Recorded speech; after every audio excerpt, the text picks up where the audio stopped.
hanging makapal. Amoy lupa at mamahaling pabango ang sumalubong kay Sanya pagkapasok niya sa engrandeng bakuran ng mga Reyes.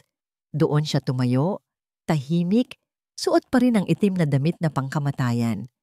Ilang minuto lang ang nakalipas, isang matinding bigla ang galaw ang nagpalingon sa kanya. Isang lalaki ang mabilis na naglakad papalabas ng mansyon. Galit na galit ang mukha. Bigla niyang hinawi ang kamay ni Sanya na nakahawak sa pinto. Dahil sa lakas ng paghawi, nawalan ng balanse si Sanya. Dumulas siya sa makintab na sahig ng foyer at ang maliit na kahon na hawak niya, naglalaman ng mga abo ng kanyang mga magulang, ay halos bumagsak sa marmol. Ano ba? Mag-ingat ka nga! Sigaw ng lalaki. Hindi pa nakakabangon si Sanya. Nakatayo na ito sa ibabaw niya. Tumingala si Sanya. Ito si Conrad Reyes, ang anak ng kanyang mga ninong at ninang na ngayon ay tagapag-alagaan niya. Ang kanyang bagong kinatawan ng lahat ng sakit at kapalaran. Malalim ang mga mata nito, matalim ang panga. Kitang-kita ang pagkasuklam sa mukha. Hindi ang galit ng isang taong nabangga, kundi ang galit ng isang taong galit sa pag-iral mo. Sino ka? Malamig at mabigat ang boses niya. At bakit ka nakatayo dyan na parang isa kang... Conrad, anak! Mabilis na lumapit si Mrs. Reyes, si Aling Lita, at tinulungan si Sanya na makatayo. Niyakap niya ang dalaga, ngunit masikip ang pagkakayakap, hindi nagpapagaan. Si Sanya ito, anak. Si Sanya Alcantara. Hindi mo ba siya naaalala? Ang anak ni Alberto at Elena. Tumalim ang tingin ni Conrad. Tiningnan niya si Sanya mula ulo hanggang paa na para bang isang dumi ang nakakabit sa kanyang sapatos. Ah, sabi niya, at ang isang salita ay puno ng lason. Ang saling pusa pala. Ang mga salitang yon. Saling pusa ay parang sumampal sa kanya. Kasing bigat ng lahat ng paghuhukom na naririnig na niya sa isip niya. Ramdam ni Sanya ang pag-init ng kanyang mga mata. Sa loob ng 2 linggo, ito lang ang natitira sa kanya, ang kanyang dangal. Sana ay mag-iingat ka sa iyong salita, Conrad. Mahinahong sabi ni Mr. Reyes, si Tito Damian, habang pababa ng hagdan. Ang boses niya ay matatag, ngunit malumanay. Si Sanya ay bahagi na ng pamilyang ito. Hindi niya kailangan ng ganitong pagtanggap. Bahagi ng pamilya? Ngumisi si Conrad. Huwag kang magpatawa pa. Hindi siya ating kapatid. Isa siyang responsibilidad na ipinasa. Isang pabigat. Naramdaman ni Sanya ang hapdi. Alam niyang totoo ito. Hayaan mo na siya, Tito Damian. Mahinang sabi ni Sanya. At sa kauna-unahang pagkakataon, nagsalita siya. Wala siyang sinabing mali. Hindi ko intensyon na maging pabigat. Tiningnan ni Conrad si Sanya na may halong pagkamangha.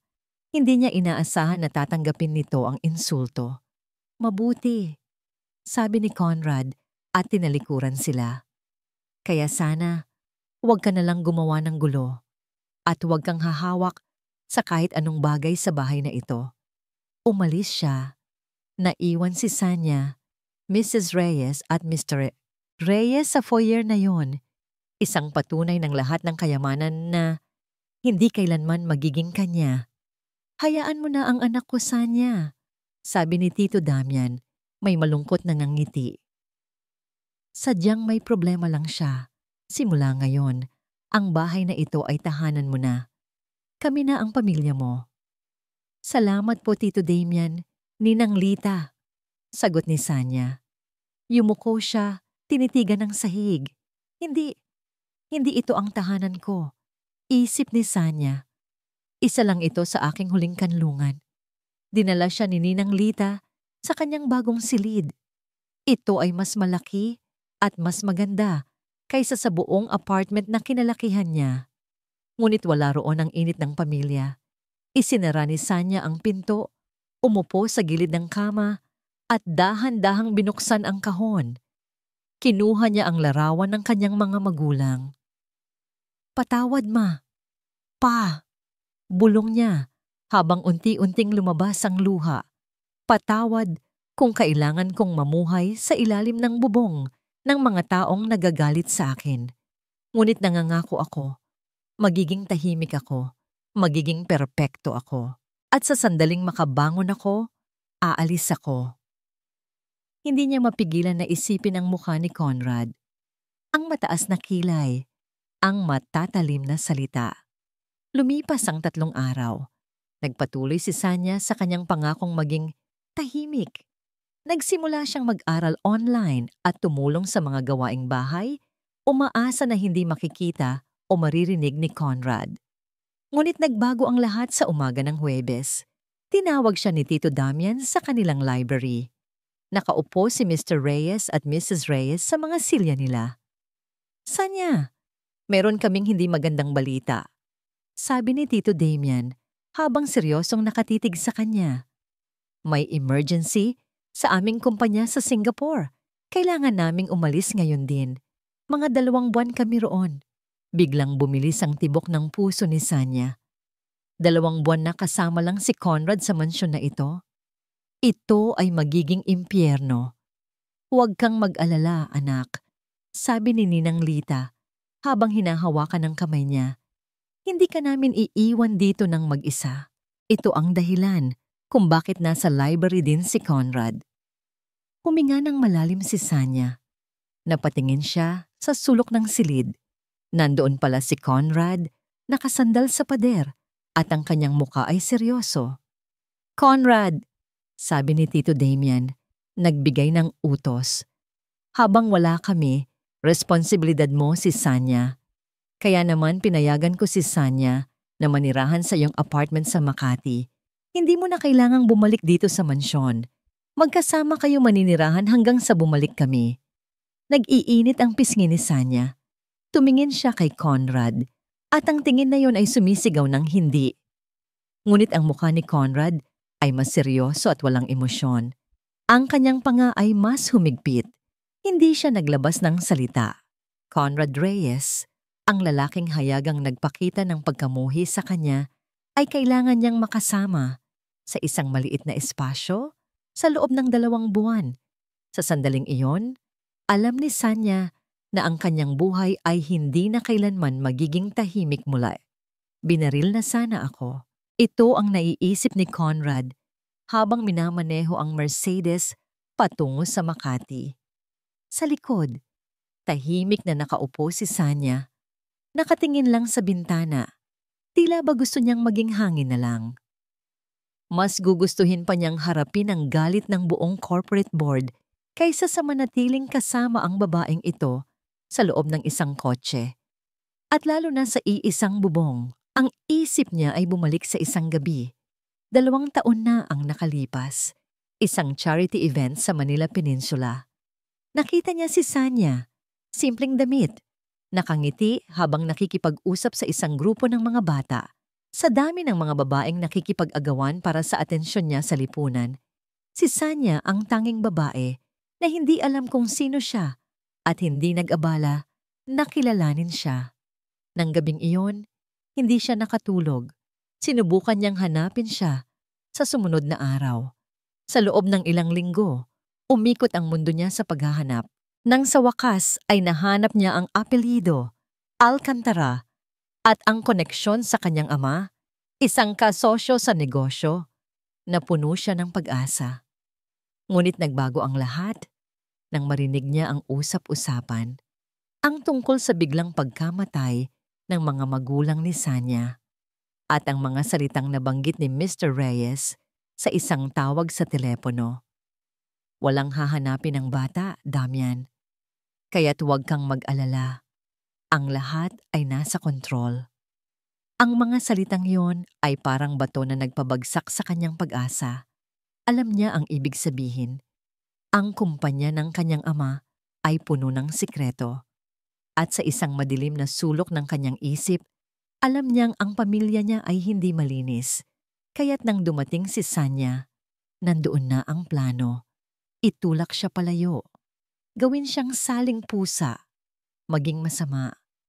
Kung mananatili siyang maging kontrabida, hindi siya mai-inlove sa kanya. Kung hindi siya mai-inlove, hindi magiging kapatid niya si Sanya at hindi siya mapipilitang sumuko sa pag-ibig niya. At higit sa lahat, mailalayo niya si Sanya sa mga Reyes, sa kanila. Bakit ka tumigil, Conrad? Narinig niyang tanong ni Sanya mula sa likod.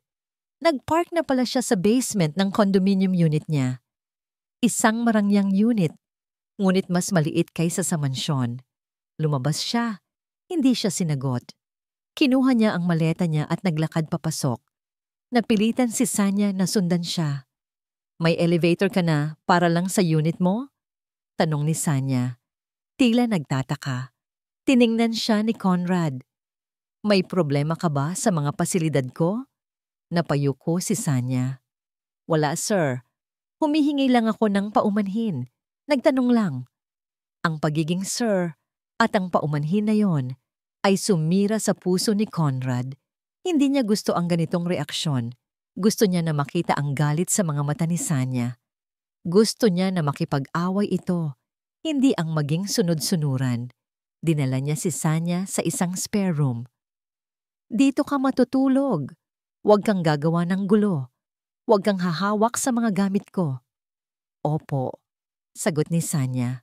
Huminga si Conrad ng malalim at tumalikod. Pumasok siya sa kanyang opisina at kinuha ang isang bote ng scotch. Sa dami ng pera niya, ang kalungkutan lang ang hindi niya mabibili. Kinaumagahan, nakita niya si Sanya na naglalaba. Hindi ang mga damit niya, kundi ang mga damit lang niya. Ang mga damit ni Conrad ay iniwan sa isang basket. Napakaseryoso niya habang nilalaba ang mga ito. Ano ang ginagawa mo? Tanong ni Conrad. Natigilan si Sanya. Sir, naglalaba po ako. Para lang sa akin. Hindi ako sanay na ipalaba sa iba ang mga damit ko. Huwag mong gawin iyan, sigaw ni Conrad. Kaya ko nang bayaran ng laundry service, hindi ka isang katulong dito. Umalis ka dyan. Hindi naman dahil sa galit siya, kundi dahil alam niya na kung patuloy na magiging perpekto si Sanya, patuloy siyang mahuhulog. Biglang tumulo ang luha sa mata ni Sanya. Napaiyak siya. Ano na naman bang problema ko, sir? Sabi niya. Ang boses ay nanginginig. Sinusubukan ko lang na huwag maging pabigat. Sinusubukan kong maging tahimik. Gusto mo akong maging katulad ng lahat ng tao na naninirahan sa inyo. Walang silbi, walang kwenta. Para lang maging tama ang pananaw mo sa akin? Natigilan si Conrad. Hindi niya inaasahan ang pag-iyak na ito. Ang pag-iyak na may halong galit sa halip na takot. Umalis ka. Ngayon din. Utos ni Conrad. Tumakbo si Sanya papasok sa kanyang silid at nag-lock. Nakatayo si Conrad sa harap ng labada at naramdaman niya ang sakit sa dibdib. Ngunit hindi siya nagsisisi. Kailangan niya itong gawin. Sa tuwing nagagalit ka sa akin, Sanya, mas nagiging ligtas ka. Ilang oras ang lumipas. Ang apartment ay tahimik. Biglang narinig ni Conrad ang isang malakas na tunog mula sa silid ni Sanya. Isang malakas na hilik at sigaw. Bigla siyang bumangon. Tumakbo siya at pilit na binuksan ang pinto. Nakatayo siya sa harap ni Sanya na nasa kama, pawisan, at nanginginig sa takot. Ma, pa, huwag! Sigaw ni Sanya habang hinahawakan ang kanyang ulo. Nakalimutan ni Conrad ang lahat ng kanyang pagmamayabang. Nakalimutan niya ang kanyang plano. Ang nakita lang niya ay isang batang babae na nag-iisa at nasasaktan. Mabilis siyang lumapit at niyakap ang nanginginig na katawan ni Sanya. Mahigpit ang yakap niya. Shh! Andito ako! Nandito ako! Bulong niya. Ito ang unang pagkakataon na sinabi niya ang mga salitang yon sa kanya. Nawala sila. Nawala sila. Bulong ni Sanya. Niyakap lang siya ni Conrad. Hindi nagsasalita. Hinayaan si Sanya na ibuhos ang lahat ng kanyang takot at kalungkutan. Hindi niya kailanman inamin ang kanyang sarili. Ngunit sa sandaling iyon, alam niya na wala siyang magagawa para pigilan ang pag-ibig niya sa babaeng ito. Pagkagising ni Sanya, nag-iisa na siya sa kama. Walang bakas ni Conrad. Ang init ng yakap niya noong gabi ay tila isang malaking, magandang panaginip. Nang tiningnan niya ang pinto, nakita niya itong nakasara. Ni hindi siya sigurado kung ang buong bagay ay nangyari ba talaga. Lumabas siya ng silid at nakita si Conrad na nagkakape sa sala. Nakasuot ito ng business suit. Ang kanyang panga ay mas matigas kaysa dati at ang kanyang mga mata ay walang emosyon. Para siyang isang bato, hindi ang taong mahigpit na yumakap sa kanya at nagpatahan sa kanya, ilang oras lang ang nakalipas. Pasensya na po sa gabi, mahinang sabi ni Sanya. Pilit na binabasag ang katahimikan. Hindi siya tiningnan ni Conrad. Huwag mong uulitin ang pagsigaw, utos niya. Malamig ang boses. Huwag mong uulitin. Hindi ko kaya. Hindi mo kaya? Isip ni Sanya. Hindi mo kaya ang ano? Ang makita akong nasasaktan? O ang makita ang katotohanan na mayroon akong karapatan na maging malungkot? Hindi na nagsalita si Sanya. Mas masakit pa ang lamig niya ngayon kaysa sa kanyang mga insulto. Nag-almusal siya ng tahimik sa kusina, habang si Conrad ay nakababad lang sa kanyang cellphone sa sala. Noong hapon, habang naglilinis si Sanya sa sala, napansin niya ang isang stack ng mga CD sa ilalim ng isang silya. Sa ibabaw, may isang lumang CD. Araw ng kasal ng kanyang mga magulang. Nakita niya ang larawan ng kanyang mga magulang na masaya, kasama ang isang batang Conrad. Tinitigan niya ang mukha ni Conrad, ngiting matamis, hindi ang mapait na tingin na palaging nakikita niya. Na-curious si Sanya, paano nagbago ang isang tao ng ganito? Huminga siya ng malalim at naglakas loob na kausapin si Conrad, nakakauwi lang mula sa trabaho. Sir Conrad, tawag niya. Tumingin si Conrad, tila naiinis. Ano? Sino ang nasa CD na ito? Tanong ni niya. Itinaas ang CD. Nakita ni Conrad ang cover at biglang namutla. Mabilis niyang inagaw ang CD sa kamay ni Sanya. Huwag mong hawakan ang mga gamit ko? Sigaw niya. Wala kang karapatan. At ano pa, Sanya? Wala ka ring karapatan na maging curious sa buhay ko. Pagkatapos, hinagis niya ang CD sa isang sulok na para bang isang mapanganib na bagay na puno ng sakit ang dibdib ni Sanya. Ang ibig sabihin, sir, ay hindi ako karapat-dapat na kahit malaman kung sino ka? Tama. Mabilis na sagot ni Conrad na hindi tumitingin sa kanya. Hindi ka. At wala kang kailangan na malaman pa. Ang relasyon lang natin ay ang relasyon ng panauhin at ng nagpatuloy. Walang iba. Ang mga sumunod na araw ay isang serye ng hindi inaasahang pag-iinit at paglalamig. Isang gabi, may bigla ang brownout sa buong building na puno ng dilim ang apartment. Nag-iisa si Sanya sa sala at agad siyang natakot. Biglang may tumama sa kanya. Si Conrad. Sa sobrang lapit nila, naramdaman ni Sanya ang matinding init mula sa katawan ni Conrad. Andito ako, bulong ni Conrad. Ang boses niya ay hindi na ang malamig na tinig ni Sir. Ito ay ang boses ng isang lalaki na nag-aalala. Naramdaman ni Sanya ang kilig na hindi niya dapat maramdaman. Para bang ang kadiliman ang nagpilit sa kanila na maging totoong tao, malayo sa papel na ginagampanan nila. Nang bumalik ang ilaw, mabilis na lumayo si Conrad. Tumalikod siya. Wala kang nakita. Utos niya. Naglalakad papasok sa kusina. Wala kang narinig. Bumalik ka na sa kwarto mo. Ngunit huli na ang lahat. Nakita na ni Sanya ang puso sa ilalim ng bato. At sa gabi na yon, may nagbago sa kanya. Hindi na siya nag-focus sa pagiging tahimik. Nag-focus siya sa pag-unawa. Nagsimulang maghanda si Sanya ng hapunan. Hindi para kay Conrad, kundi para sa sarili niya. Ngunit alam niyang nagtatrabaho pa si Conrad at gutom ito. Pumasok si Conrad sa kusina at nang nakita niya ang niluluto ni Sanya, biglang may ngiti sa kanyang labi. Isang nangiting mabilis na nawala. "Bakit ka nagluto?" Malamig ang tanong niya. "Para sa akin," sagot ni Sanya. "Kung gusto mo, may sapat na para sa'yo."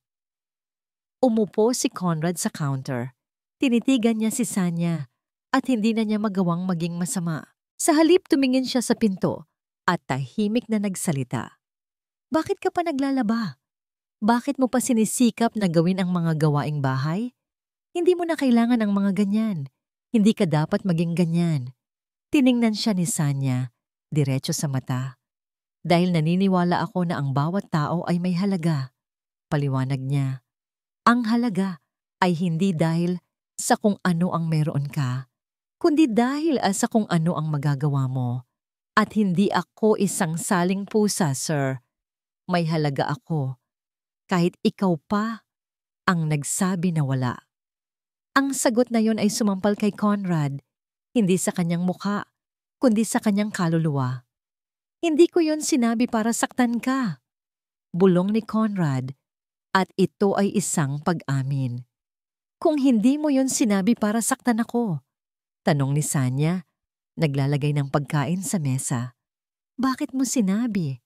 Tumayo si Conrad. Lumakad siya patungo sa kanyang kwarto. Nang hapunan, nag-iisa si Sanya, ngunit hindi siya nakakain. Ang mga salita ni Conrad, "Hindi ko yon sinabi para saktan ka," ay tumatakbo sa kanyang isip. Alam niya, mayroong isang bagay.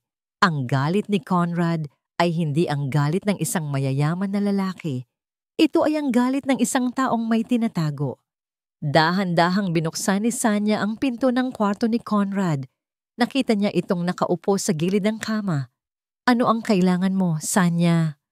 tanong ni Conrad, may pagod sa boses. "Gusto ko lang malaman ang totoo," sabi ni Sanya. "Bakit mo ako kinamumuhian? Hindi ko maintindihan. Bakit mo sinabi na saling pusa ako?" Biglang bumangon si Conrad. Lumapit siya kay Sanya. Napakalapit na halos hindi na sila humihinga. Ang mga mata niya ay nag-aapoy. Ngunit hindi ito galit, ito ay takot. "Gusto mo ang totoo?" bulong ni Conrad. Ang boses niya ay nanginginig. "Hindi ko yun sinabi para saktan ka." Huminga siya ng malalim. Ang paghinga niya ay tila ang huling hininga ng kanyang pagpapanggap. "Gusto mo akong itulak palayo? Gusto kong umalis ka," sabi niya. Dahil hindi ko gusto na maging kapatid ka." Ang mga salitang iyon ay nagdala ng kalituhan kay Sanya. "Anong ibig mong sabihin?" tanong ni Sanya. Huminga si Conrad ng malalim at lumapit palalo. Ang kanyang kamay ay dahan-dahang humawak sa panga ni Sanya. "Ang ibig kong sabihin, Sanya," bulong niya. Ang kanyang tingin ay nakatuon sa mga labi ni Sanya. "Ang ibig kong sabihin, pangarap kong bumuo ng pamilya. Kasama ka." Hindi pa nakakasagot si Sanya. Naramdaman na lang niya ang labi ni Conrad sa kanya. Isang halik na nagsimula bilang isang tanong, ngunit mabilis na naging isang deklarasyon. Pagkagising ni Sanya, ang unang pumasok sa isip niya ay ang init ng mga labi ni Conrad. Ang halik. Hindi iyon isang halik na puno ng romansa, kundi isang halik na puno ng desperasyon, ng mga salitang hindi masabi at ng isang pag-amin na matagal nang itinago. Paglabas niya ng kwarto, ang amoy ng kape at bawang ang sumalubong sa kanya. Nakita niya si Conrad sa kusina. Nakasuot lang ng simpleng puting t-shirt at pajama pants. Seryosong nagluluto ng sinangag. Nang lumingon ito at makita siya, natigilan ito. Isang bahid ng pagkataranta ang dumaan sa mukha niya na mabilis niyang pinalitan ng karaniwang seryosong ekspresyon. "Gising ka na pala," sabi niya. Ang boses ay mas malambing kaysa kahapon. Hindi na ito ang boses ng isang amo, kundi boses ng isang kasama sa bahay. Tumangulang si Sanya. Hindi alam kung ano ang sasabihin. "Umupo ka na," sabi ni Conrad. "Para sa'yo ito." Habang kumakain sila, ang katahimikan ay hindi na nakakabingi. Ito ay isang katahimikang puno ng mga tanong na hindi masabi. Paminsan-minsan, nahuhuli ni Sanya si Conrad na nakatitig sa kanya. Kapag nagtama ang kanilang mga mata, mabilis itong umiiwas na para bang isang teenager na nahuling nagnanakaw ng tingin. Ang kilig na naramdaman ni Sanya ay banayad pero totoo. Para itong sinag ng araw pagkatapos ng isang mahabang bagyo. Sa mga sumunod na araw, unti-unting gumuho ang pader sa pagitan nila. Isang hapon, habang nanonood ng TV si Sanya sa sala, umupo si Conrad sa kabilang dulo ng sofa, nagkukunwaring nagbabasa ng libro. Pero nahuhuli niya itong sumusulyap sa pinapanood niyang Korean drama. "Gusto mo rin ba?" tanong ni Sanya. Nakangiti. "Hindi," mabilis na sagot ni Conrad. "Masyadong madram." "Pero alam mo ang pangalan ng bida," tukso ni Sanya. Namula ang tenga ni Conrad. "Narinig ko lang sa mga office mates ko." Sa unang pagkakataon, tumawa sila.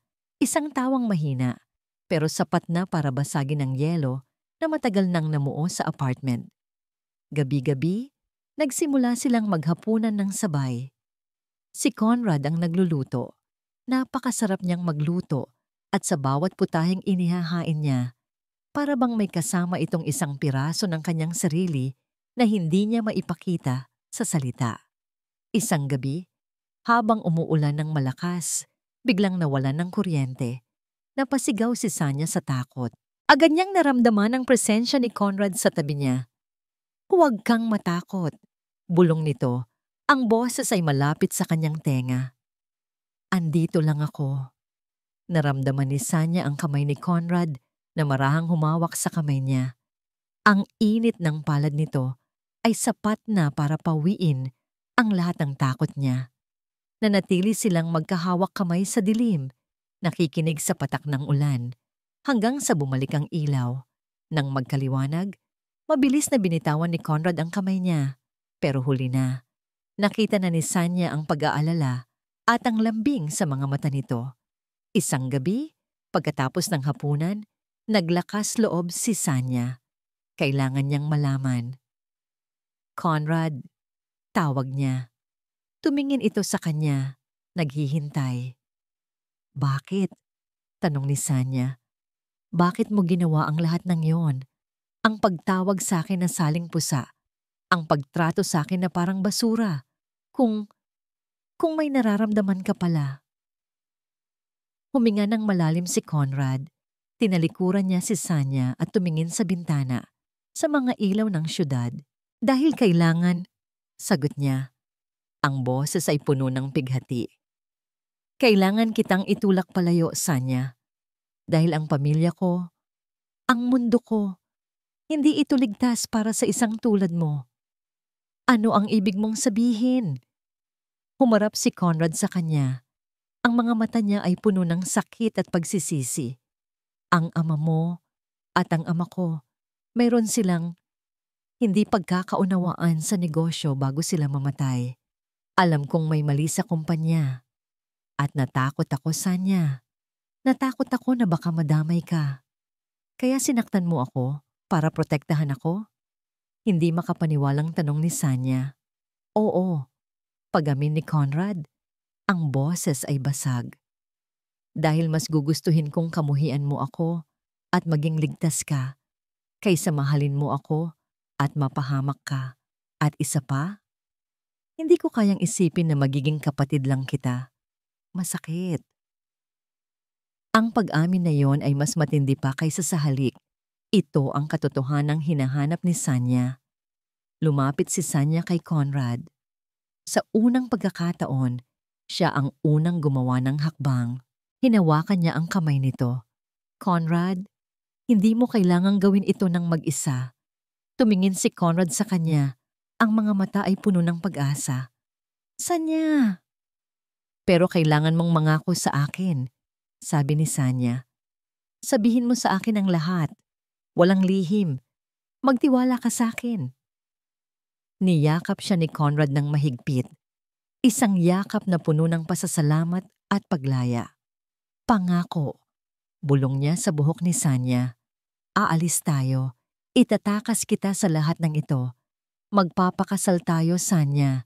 Sa lalong madaling panahon, gagawa tayo ng sarili nating mundo. Malayo sa kanila. Ang mga salitang yon ay musika sa pandinig ni Sanya. Ito na ang simula. Ang simula ng kanilang pag-ibig at ng kanilang paglaban. Kinabukasan, habang nag-aayos si Conrad para sa trabaho, sinabi niya kay Sanya na huwag lumabas ng apartment. May kukunin lang ako sa mansyon. Isang bagay na importante. Hintayin mo ako, sabi niya. Habang nag-iisa, hindi mapakali si Sanya. Ang pag-amin ni Conrad ay nagbukas ng mas maraming tanong. Nilibot niya ang apartment at sa ilalim ng kama sa guest room, nakita niya ang isang lumang kahon na dala niya mula sa dati nilang bahay. Ang kahon na naglalaman ng mga gamit ng kanyang ama na hindi pa niya nagagalaw simula noong libing. Dahil sa bagong katotohanan, binuksan niya ito. Sa ilalim ng mga lumang damit at libro, nakita niya ang isang maliit na leather pouch. Sa loob nito, may isang luma at gasgas na USB flash drive. Dala ng kuryosidad, isinaksak niya ito sa laptop ni Conrad. Nanginginig ang kanyang mga kamay habang binubuksan ang mga folder. Hindi ito mga litrato ng pamilya. Ito ay mga kopya ng mga bank statement, mga email, at isang audio recording. Pinindot niya ang play. Ang boses ng kanyang ama ang narinig niya. Galit at determinado. Damian, hindi ako papayag dito. Pag nanakaw ito, ibubulgar ko ang lahat ng ito kung hindi mo isasauli ang pera ng mga investors. Kasunod nito ang malamig at mapanganib na boses ni Mr. Reyes. Alberto, kaibigan kita. Huwag mong gawin ang isang bagay na pagsisisihan nating lahat. Biglang nanlamig ang buong katawan ni Sanya. Ang usapan ay may petsang isang araw bago ang aksidente. Hindi lang ito tungkol sa isang hindi pagkakaunawaan. Ito ay isang banta. At ang lalaking nag-alok na maging pamilya niya ay ang parehong lalaki na maaaring may kinalaman sa pagkawala ng kanyang tunay na pamilya. Pagpasok ni Conrad sa apartment, gumaan ang kanyang pakiramdam. Sa kauna-unahang pagkakataon, sa loob ng maraming taon, naramdaman niyang tama ang kanyang ginagawa. Nasa bulsa niya ang isang maliit na kahon. Sa loob nito, naroon ang engagement ring ng kanyang ina. Ang tanging bagay na hiningi niya bilang mana. Ito ang simbolo ng kanyang pangako kay Sanya. Isang pangako na itatakas niya ito. Nabubuo sila ng sarili nilang mundo. Sanya, tawag niya. May ngiti sa kanyang labi na hindi niya namamalayan. Walang sumagot. Ang katahimikan sa apartment ay hindi na ang katahimikang puno ng kilig. Ito ay malamig. Mabigat. Naglakad siya papasok sa sala at doon niya nakita si Sanya. Nakaupo ito sa harap ng kanyang laptop, nakatayo na parang isang estatwa. Ang mukha nito ay maputla at ang mga mata ay puno ng isang emosyon na hindi pa niya nakikita dati. Takot na may halong galit. At sa tabi ng laptop nakita niya ito. Ang luma. Gas-gas na USB drive. Biglang nanlamig ang dugo ni Conrad. Alam niya. Saan mo nakuha yan? Tanong ni Conrad. Ang boses ay nanginginig. Hindi sumagot si Sanya. Sa halip, dahan-dahan niyang itinuro ang screen. Lumapit si Conrad. Nakita niya ang pangalan ng audio file. Usapan kay Damian MP3. Ipaliwanag mo to? Utos ni Sanya. Ang boses ay walang buhay. Bawat salita ay parang isang patalim na tumutusok sa dibdib ni Conrad. Naramdaman ni Conrad na parang gumuho ang sahig sa ilalim ng kanyang mga paa. Ang lahat ng kanyang plano, ang lahat ng kanyang pag-asa ay biglang naglaho. Sanya, makinig ka sa akin. Pakiusap niya. Huwag kang magsinungaling, Conrad. Sigaw ni Sanya at sa wakas, bumuhos ang kanyang mga luha. Ito ba ang dahilan? Ito ba ang hindi pagkakaunawaan na sinasabi mo? Ang ama mo. Pinagbantaan niya ang papa ko. Napayuko si Conrad. Wala na siyang lusot. Ito na ang katapusan ng lahat ng pagpapanggap. Oo, pag-amin niya, ang salita ay parang lason na lumabas sa kanyang bibig. Alam kong may ninakaw na pera si Papa. At alam kong galit siya kay Tito Alberto dahil dito. Pero alam mo ba? Tanong ni Sanya. Ang boses ay puno ng panginginig. Alam mo ba na kaya niyang gawin yon? Umiling si Conrad desperado. Hindi. Sanya, maniwala ka. Hindi ko alam. Pinaghihinalaan ko, oo. Kaya ako umalis sa mansyon. Kaya ako nag-iimbestiga. Pero hindi ko alam na hahantong sa ganito. Sumpaman. Tumayo si Sanya. Naglakad siya palayo na para bang natatakot na mahawakan siya ni Conrad. Paano ako maniniwala sa'yo? Sabi niya, umiiyak. Dugo niya ang nananalaytay sa'yo. Paano ko malalaman na hindi ka katulad niya? Ang mga salitang yon ay sumaksak sa puso ni Conrad. Mas masakit pa kaysa sa isang bala. Nakita niya ang pag-ibig na inaasam niya na unti-unting nadudurog sa harapan niya. Hindi na siya nakapag-isip ng tama. Sa isang mabilis na kilos, hinawakan niya si Sanya sa braso at iniharap sa kanya. Hinawakan niya ang magkabilang pisngi nito. Dahil mahal kita. Sigaw niya ang sarili niyang mga luha ay nagsimula ng tumulo. Sanya, tingnan mo ako. Oo, marumi ang pamilya ko. Marumi ang pangalan ko. Pero ang pagmamahal ko sa'yo, ito lang ang tanging totoo at malinis sa buong buhay ko. Ito lang. At bago pa makasagot si Sanya, hinalikan niya ito. Hindi ito isang halik na malambing. Ito ay isang halik na puno ng sakit, ng desperasyon, at ng isang huling pakiusap. Hinalikan niya ito na para bang sa pamamagitan nito, maipaparamdam niya ang lahat ng katotohanan na hindi kayang sabihin ng kanyang bibig. Nang humiwalay siya, nakatitig lang siya sa mga mata ni Sanya. Tumakas na tayo, bulong niya. Ngayon na, kalimutan na natin ang lahat. Gagawa tayo ng sarili nating buhay. Pakasalan mo ako, Sanya, please. Nakatitig lang si Sanya sa kanya. Ang galit sa mga mata nito ay napalitan ng pagkalito. Nakita ni Conrad ang giyera sa loob nito, ang pagdududa laban sa pag-ibig na nararamdaman nito. Ang buong mundo nila ay nakasalalay sa susunod na salitang lalabas sa bibig nito. Huminga ng malalim si Sanya tila may sasabihin na, Ding dong! Isang malakas at biglaang tunog ng doorbell ang bumasag sa kanilang sandali. Nagkatinginan sila. Parehong nagulat. Ding dong! Ding dong! Mas malakas, mas mapilit. Sino yan? Nanginginig na tanong ni Sanya. Dahan-dahang lumakad si Conrad patungo sa intercom. Ang puso niya ay kumakabog ng malakas. Tiningnan niya ang security monitor. Biglang nanlaki ang kanyang mga mata. Namutla ang kanyang muka. Conrad, sino yan? Ulit ni Sanya, puno ng kaba. Lumingon si Conrad sa kanya. Ang muka ay puno ng purong takot. Sila Papa, bulong niya. Nandito sila. Ang tunog ng doorbell ay parang isang putok ng baril sa katahimikan. Nanigas ang buong katawan ni Sanya.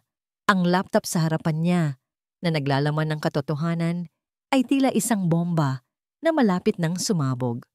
Ang mga salita ni Conrad, sila Papa, nandito sila, ay umalingaw-ngaw sa kanyang tainga na parang isang hatol. Itago mo ang laptop, mabilis na bulong ni Conrad. Ang boses ay puno ng pagmamadali. Bilis. Umayos ka. Huwag kang magpapakita ng kahit anong takot. Parang isang robot, sinunod ni Sanya ang utos. Mabilis niyang isinara ang laptop at itinago sa ilalim ng sofa kasama ang USB na ngayon ay parang isang mainit na bakal sa kanyang kamay. Huminga siya ng malalim, pilit na pinapakalma ang kumakabog niyang dibdib, habang si Conrad ay naglakad papunta sa pinto. Pagbukas ng pinto, ang inaasahan ni Sanya na sigawan at galit ay hindi dumating. Sa halip, isang masayang boses ang kanyang narinig. "Conrad, anak. Sanya, Hija." Masayang bati ni Ninang Lita na agad pumasok at niyakap si Conrad. "Na-miss namin kayo. Na-reschedule ang meeting namin kaya naisipan naming sorpresahin kayo." Kasunod niya si Tito Damian. Ang ngiti sa labi nito ay malapad, ngunit hindi ito umabot sa kanyang mga mata. Tiningnan niya ang gulat na mukha ni Sanya at Conrad at tila may ibang kahulugan ang kanyang pagngiti. "Mukhang may naistorbo yata kami," sabi ni Tito Damian. Ang boses ay kalmado, ngunit may pahiwatig. Naramdaman ni Sanya ang paningin nito na tumatagos sa kanya, na para bang alam nito ang lahat.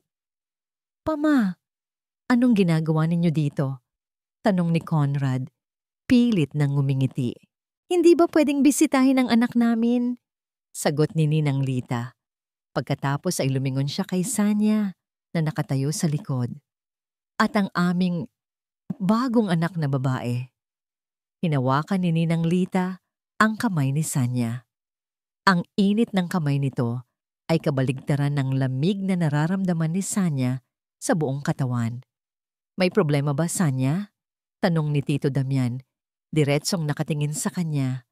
"Bakit parang nakakita ka ng multo?" Wala po, Tito." Nauutal na sagot ni Sanya. "Nagulat lang po kami." "Talaga lang ba?" Ngumisi si Tito Damian. Tumingin siya sa pagitan ni Sanya at Conrad. "O baka naman meron kayong inililihim sa amin?" Sa sandaling iyon, alam ni Sanya na nasukol na sila. Nagkatinginan sila ni Conrad. Nakita ni Sanya ang desperasyon sa mga mata nito. Sa isang mabilis na desisyon, hinawakan ni Conrad ang kamay ni Sanya. "Pama," simula ni Conrad. Ang boses ay matatag kahit nanginginig ang kamay. "Mayroon po kaming dapat sabihin. Kami ni Sanya. Nagmamahalan kami." Inaasahan ni Sanya ang pagsabog, ang pagtutol, ang galit. Ngunit ang nangyari ay kabaligtaran. Tumawa si Tito Damian, isang malakas at masayang tawa. "Sabi ko na nga ba? Alam ko na. Mula pa noong una, alam kong merong espesyal sa inyong dalawa." Napaiyak si Ninang Lita sa tuwa. "Oh, salamat sa Diyos. Ito na ang pinakamagandang balita. Sanya, Hija, masayang-masaya ako para sa inyo." Niyakap siya ng mahigpit ni Ninang Lita. Si Sanya ay nanatiling hindi makagalaw, parang isang manika. Ang yakap ay parang isang gintong kadena na pumupulupot sa kanya. Paano sila magiging masaya? Paano nila tinanggap ito ng ganito kadali? Kung ganoon, sabi ni Tito Damian, lumalapit sa kanila. "Ano pang hinihintay natin? Conrad, anak, ibigay mo na." Naguguluhang tumingin si Conrad sa kanyang ama. "Ibigay ang ano pa?" "Ang singsing," sabi ni Tito Damian, na para bang ito ang pinakahalatang bagay sa mundo. "Alam kong meron ka niyan. Huwag mo nang itago." Paano niya nalaman? Nanginginig na kinuha ni Conrad ang maliit na kahon mula sa kanyang bulsa. Binuksan niya ito at lumabas ang isang napakagandang diamanteng singsing. Bago pa man makapagsalita si Conrad, kinuha ni Tito Damian ang kamay ni Sanya. "Halika, anak. Hayaan mong ako na ang maging saksi." Tiningnan ni Tito Damian si Sanya, diretso sa mata. Ang nangiti sa labi nito ay nawala at napalitan ng isang tingin na puno ng kahulugan. "Ngayong magiging parte ka na ng pamilya, Sanya." Bulong niya na siya lang ang nakakarinig. Ang lahat ng lihim ng pamilya ay mananatiling lihim at ikaw, Hija, mananatili kang ligtas. Ito ay hindi isang pagbati. Ito ay isang banta. Naramdaman ni Sanya ang malamig na singsing na isinusuot sa kanyang daliri. Perpekto ang sukat nito, pero sa pakiramdam niya, isa itong posas. Ayan, masayang sabi ni Ninang Lita, pumapalakpak. Opisyal na, magkakaroon na ako ng manugang. Umalis ang mag-asawang Reyes. Pagkatapos ng ilang minuto, iniwan ang isang masayang paalam at isang pangako ng isang malaking engagement party. Nang magsara ang pinto, naiwan si Sanya at Conrad sa isang nakabibinging katahimikan. Ang saya at gulo ay biglang nawala. Tiningnan ni Sanya ang singsing sa kanyang daliri. Kumikinang ito sa ilaw, isang simbolo ng isang pag-ibig na ngayon ay naging isang kulungan. Tumingala siya at tiningnan si Conrad, ang lalaking minahal niya, ang lalaking nangakong itatakas siya. Pero ngayon, hindi na niya alam kung sino ito. Isa ba siyang biktima tulad niya? O isa siyang kasabwat sa laro ng kanyang ama? Ang pagtitiwalang nagsisimula palang mabuo ay biglang nadurog at naging abo. Nang magsara ang pinto, ang bigat ng katahimikan na naiwan ay mas nakakatakot pa kaysa sa isang sigaw. Tiningnan ni Conrad si Sanya. Nakatitig ito sa singsing sa kanyang daliri na para bang isa itong makamandag na ahas na pumulupot doon. Ang kislap ng diamante ay hindi nagdala ng saya, kundi ng anino ng isang kulungan. Paano? Halos pabulong na tanong ni Sanya. Ang tingin ay hindi pa rin inaalis sa singsing. Paano niya nalaman na may singsing ka? Umiling si Conrad. Ang isip niya ay gulong-gulo. Hindi ko alam, Sanya, hindi ko alam. Ngunit sa kaibuturan ng kanyang isip, alam niyang may mali. Ang lahat ay naging napakadali. Masyadong perpekto. Ang pag-apruba ng kanyang ama ay hindi isang basbas, isa itong estratehiya. Hindi ito singsing, Conrad, sabi ni Sanya. Sa wakas ay tumingin sa kanya. Ang mga mata nito ay hindi na puno ng galit, kundi ng isang malamig na pag-unawa. Posas ito at inilagay mo ito sa kamay ko. Bawat salita ay parang isang suntok sa sikmura ni Conrad. Gusto niyang bawiin ang singsing, itapon ito, at sabihing mali siya. Ngunit alam niyang tama si Sanya. Ang pangako niya ng pagtakas ay naging isang mas malalim na bitag. Biglang tumunog ang cellphone ni Conrad. Nang makita niya ang pangalan sa screen, nanlamig ang kanyang mga kamay. Papa. Nag-aalangan niyang sinagot ang tawag at lumayo ng kaunti kay Sanya. Pa? Magaling kang umarte, anak, sabi ng boses ni Damian Reyes sa kabilang linya. Wala na ang masayang tono ng isang ama. Ito ay malamig, kontrolado, at puno ng kapangyarihan. Sinunod mo ng mabuti ang plano. Anong plano pa? Naguguluhang tanong ni Conrad. Ang plano na siguraduhing mananatili si Sanya sa pamilya, paliwanag ni Damian. Pakasalan mo siya, Conrad. Siguraduhin mong mananatili siyang masaya at tahimik. Ang USB na yon, ang mga nalalaman niya. Lahat iyon ay magiging walang kwenta kapag asawa na siya ng isang Reyes. Sino ang maniniwala sa kanya? Sa sandaling iyon, gumuho ang mundo ni Conrad. Hindi ito pag-apruba. Ito ay pag-blackmail. Ang pagmamahal niya kay Sanya ang ginagamit na sandata laban sa kanila.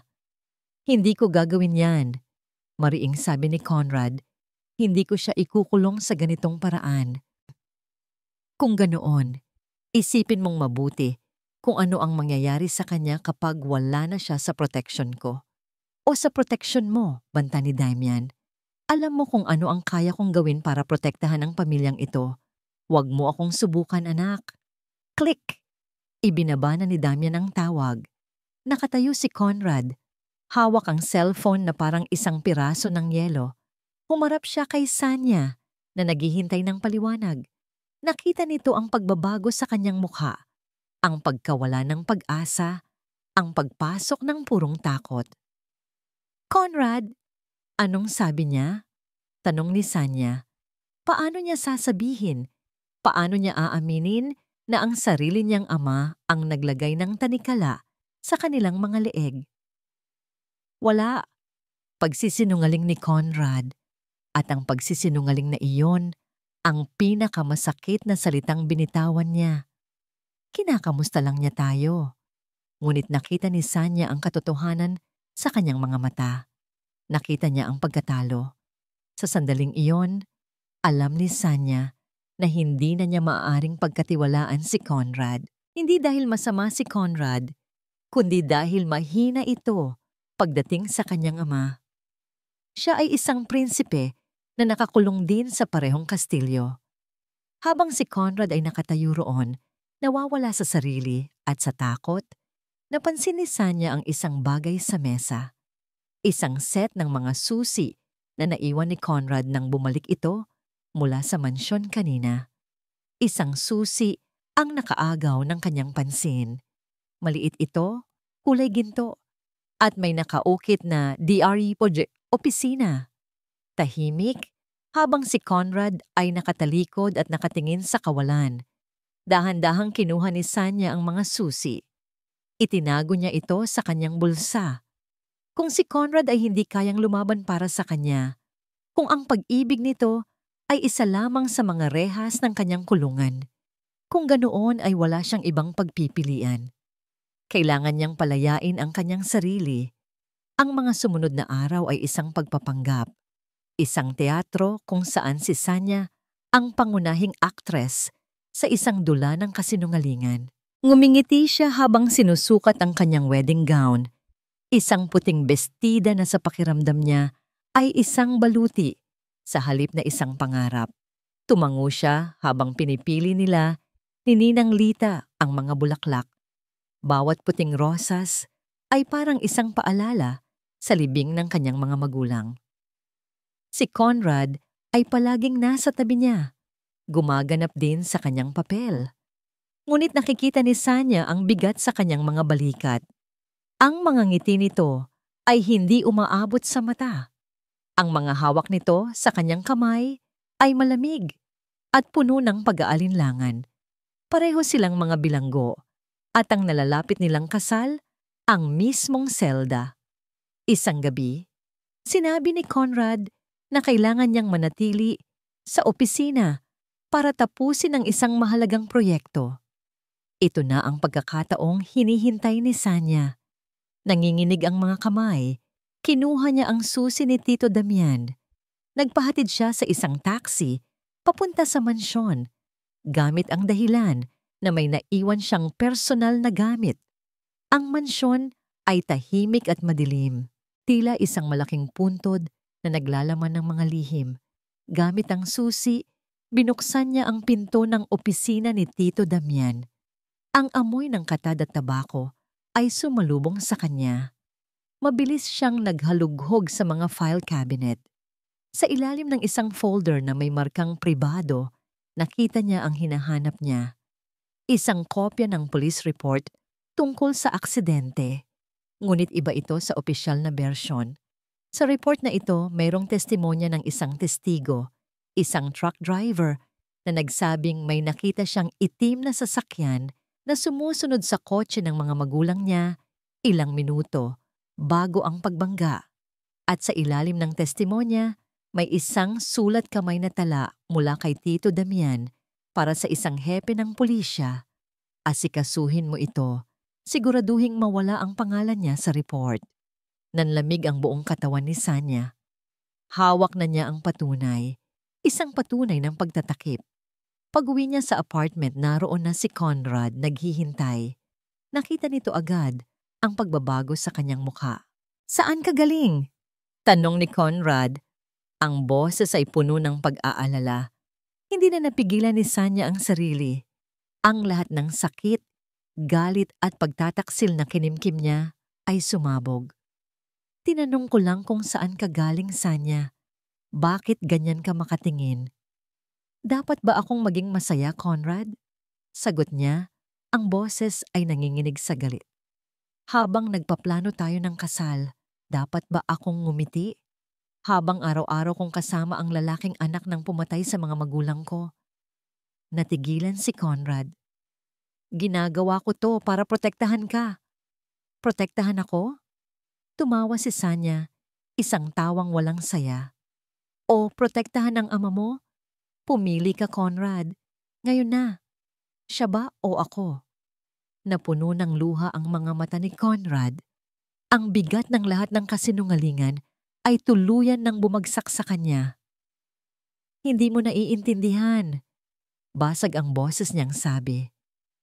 Kung ganoon, ipaintindi mo sa akin, sigaw ni Sanya. Ano pa ang hindi ko alam? Ano pa ang tinatago mo? Dahil nakita ko siya, sigaw ni Conrad pabalik. Isang sigaw na puno ng sakit at pagsisisi na matagal nang naipon. Gumuho ang kanyang pagtitimpi. Nakita ko siya, Sanya. Noong gabing iyon, pauwi ako. At nakita ko ang kotse ni Papa malapit sa pinangyarihan ng aksidente. Hindi niya ako nakita, pero nakita ko siya. At mula noon, araw-araw, gabi-gabi, binabangungot ako. Araw-araw kong tinatanong ang sarili ko kung dapat ko bang sabihin sa'yo, pero natakot ako. Natakot ako na kamumuhian mo ako. Ang pag-amin na yon ay mas masakit pa kaysa sa isang sampal. Ito ang huling piraso ng katotohanan. Hindi lang niya pinaghihinalaan. Alam niya, mayroon siyang nakita at pinili niyang manahimik. Dahan-dahang hinubad ni Sanya ang singsing sa kanyang daliri. Ang kumikinang na diamante ay nawalan na ng lahat ng kahulugan. Inilapag niya ito sa mesa sa pagitan nila. Hindi ko kayang kamuhian ka, Conrad. Mahinang sabi ni Sanya. Ang mga luha ay malayang dumadaloy sa kanyang pisngi. Dahil ang isang bahagi ng puso ko ay palaging magmamahal sa'yo. Pero hindi ko kayang pakasalan ang lalaking nagtago sa akin ng katotohanang papatay sa kaluluwa ko araw-araw. Ang pag-ibig ay hindi sapat para takpan ang isang kasinungalingan na ganito kalaki. Tinalikuran niya si Conrad at naglakad papunta sa pinto. Ito na ang katapusan. Wala nang babalikan. Habang hahawakan na niya ang doorknob, isang mabagal at pamilyar na palakpak ang narinig niya mula sa dilim ng pasilyo. Mula sa anino, lumabas si Damian Reyes. Nakangisi ito, isang ngangising nakakakilabot. Bravo, sabi niya, na para bang nanonood ng isang magandang dula. Napakagandang pagtatanghal. Sayang naman, nalaman mo na pala ang lahat, Sanya. Nang makita ni Conrad ang kanyang ama na lumabas mula sa dilim, naramdaman niya ang isang matinding takot na hindi pa niya naramdaman dati. Hindi ito ang takot ng isang anak sa kanyang ama, kundi ang takot ng isang tao sa harap ng isang halimaw. Pa, anong ginagawa mo dito? Nanginginig na tanong ni Conrad. Sinusigurado ko lang na maayos ang lahat. Kalmadong sagot ni Damian. Ang mga mata ay nakatuon kay Sanya. Pero mukhang hindi naging maayos ang plano, hindi ba? Sayang. Ang ganda pa naman sana ng magiging kasal ninyo. Lumakad si Damian palapit sa kanila. Bawat hakbang ay mabigat at puno ng awtoridad. Huminto siya sa harap ni Sanya, na nanatiling matigas ang tayo sa kabila ng takot. Alam mo, Sanya, sabi ni Damian, ang tatay mo, matigas din ang ulo niya. Katulad mo, ibinigay ko na sa kanya ang lahat ng pagkakataon para manahimik, pero pinili niyang maging bayani. At alam mo ba kung saan napupunta ang mga bayani? Hindi na ito pahiwatig. Ito ay isang pag-amin. Hayop ka. Bulong ni Sanya. Ang mga kamao ay nakakuyom. Ngumisi lang si Damian. Pagkatapos ay lumingon siya kay Conrad. Anak, mayroon pa tayong huling pagkakataon para ayusin ito. Kunin mo si Sanya. Dalhin mo siya sa altar bukas na bukas din. Kapag naging asawa mo na siya, mananahimik na yan. Dahil kapag sinubukan niyang magsalita, sino ang sisirain niya? Ang sarili niyang asawa. Ang sarili niyang pamilya. Tiningnan ni Conrad ang kanyang ama. Ang lalaking tiningala niya buong buhay niya, ang lalaking nagturo sa kanya ng lahat, ay isa palang demonyo na nakasuot ng mamahaling damit. Pagkatapos ay tiningnan niya si Sanya, ang babaeng sinaktan niya. Nilinlang, pero minahal ng higit pa sa kanyang buhay. Nakita niya ang sakit sa mga mata ni Sanya, pero nakita rin niya ang tapang. At sa sandaling iyon, alam na ni Conrad ang kailangan niyang gawin. Ang lahat ng takot na naramdaman niya sa kanyang ama ay biglang nawala. Napalitan ito ng isang matinding galit at determinasyon. Hindi! Mariing sabi ni Conrad. Nagulat si Damian. Anong sabi mo? Sabi ko, hindi! Ulit ni Conrad. Mas malakas ngayon. Lumakad siya at tumayo sa pagitan ng kanyang ama at ni Sanya. Nagsisilbing isang pader. Hindi ako papayag na gamitin mo pa siya. Hindi ko siya ikukulong. Tapos na ang laro mo pa. Tumawa si Damian. Isang tawang puno ng paghamak. At ano ang gagawin mo, Conrad? Susumbong ka? Isasakripisyo mo ang lahat ng ito. Ang pangalan, ang yaman, ang kinabukasan mo.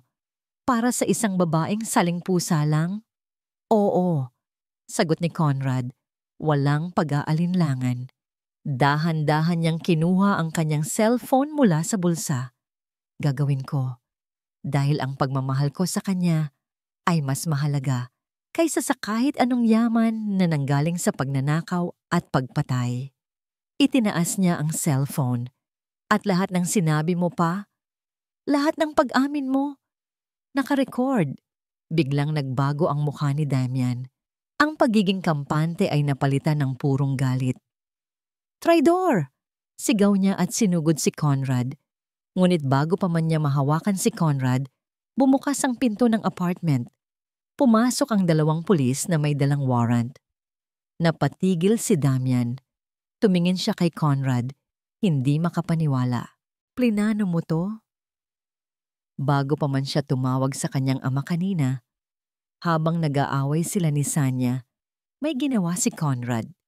Nag-text siya sa kanyang pinagkakatiwalaang abogado. Isang taong matagal na niyang pinagsasabihan ng kanyang mga hinala. Ipinadala niya ang kopya ng audio recording mula sa USB at sinabing dalhin ang mga pulis sa kanyang apartment. Inasahan niyang magkakaroon ng komprontasyon at kailangan niya ng backup. Damian Reyes, inaaresto ka namin para sa pagpatay kay Alberto at Elena Alcantara, sabi ng isang pulis. Habang pinupusasan si Damian, ang mga mata nito ay nakatitig lang kay Conrad, puno ng pagkamuhi. Sinira mo ang pamilyang ito. Sinira mo ang sarili mo. Hindi pa. Sagot ni Conrad. Ang mga luha ay nagsimulang tumulo. Hindi dahil sa awa, kundi dahil sa bigat ng kanyang desisyon. Binuo ko ulit ang sarili ko at tinapos ko ang kasalanan mo. Dinala ng mga pulis si Damian palabas. Naiwan si Sanya at Conrad sa gitna ng sala, sa gitna ng mga durog na piraso ng kanilang mga buhay. Ang singsing ay nasa mesa pa rin. Isang testamento sa isang pangakong hindi natupad. Walang nagsalita. Walang yakap. Walang mga salita ng pagpapatawad. Dahan-dahang hinawakan ni Conrad ang kamay ni Sanya. Malamig ito, ngunit hindi na niya binitawan. Ang laban ay tapos na. Ngunit ang digmaan sa kanilang mga puso ay nagsisimula pa lamang. Lumipas ang 6 na buwan. Ang ingay ng iskandalo ng pamilyang Reyes ay unti-unti nang humupa, napalitan ng tahimik na pagtanggap sa katotohanan. Naging mabilis ang paglilitis. Ang recording mula sa cellphone ni Conrad, kasama ang testimonya ng truck driver at ang mga ebidensyang nakita ni Sanya sa opisina, ay sapat na para hatulan si Damian Reyes ng habambuhay na pagkabilanggo. Si Ninang Lita, sa kabila ng pagiging inosente sa krimen, ay piniling lisanin ng bansa, dala ang kahihiyan at sirang puso. Ang mansyon ay naibenta. Ang kumpanya ay bumagsak. Ang pangalang Reyes, na dating simbolo ng kapangyarihan ay naging simbolo na ngayon ng kasakiman at pagtataksil. Sa buong panahong iyon, hindi umalis si Conrad sa tabi ni Sanya, ngunit hindi rin sila nag-usap tungkol sa kanila. Si Conrad ang naging pangunahing testigo laban sa sarili niyang ama. Hinarap niya ang bawat tanong, ang bawat mapanghusgang tingin, nang walang pag-aatubili. Ito ang kanyang penitensya. Tinanggihan niya ang lahat ng perang natira sa kanyang pangalan. Piniling mamuhay sa isang maliit na apartment gamit ang sarili niyang naipon. Isang hapon, dinalaw ni Sanya ang puntod ng kanyang mga magulang.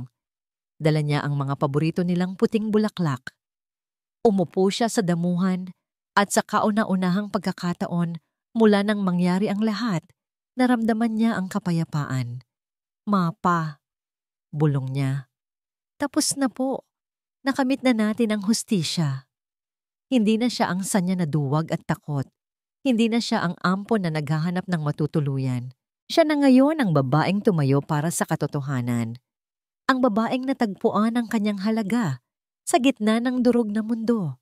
Pag-alis niya sa sementeryo, nakita niya si Conrad na naghihintay sa di kalayuan, nakasandal sa kanyang lumang kotse.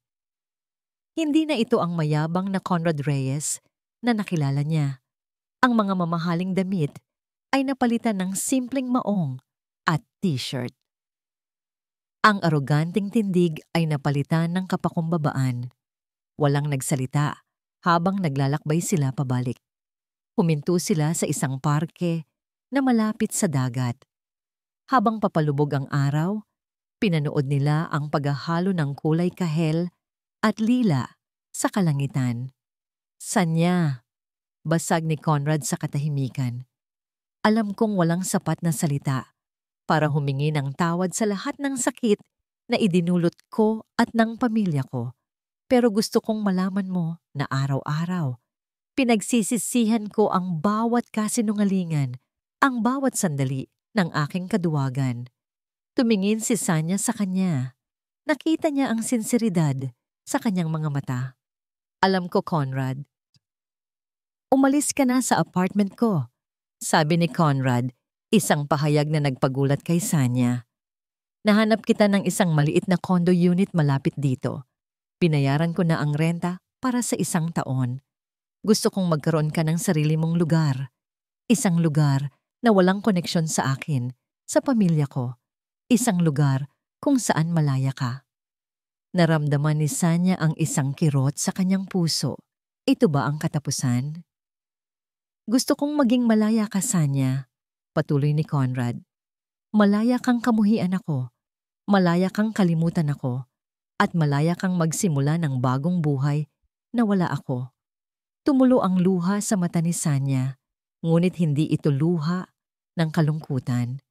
Ito ay luha ng pag-unawa. Ibinibigay sa kanya ni Conrad ang isang bagay na hindi pa naibibigay ni Newman, ang pagpipilian.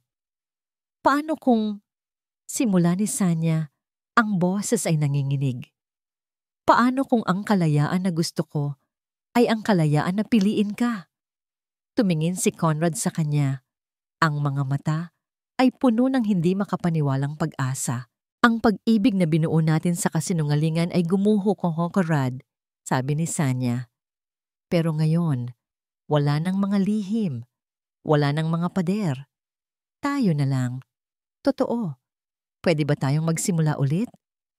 Mula sa kanyang bulsa, kinuha ni Conrad hindi ang kumikinang na diamanteng sing-sing, kundi isang simple at payak na silver band.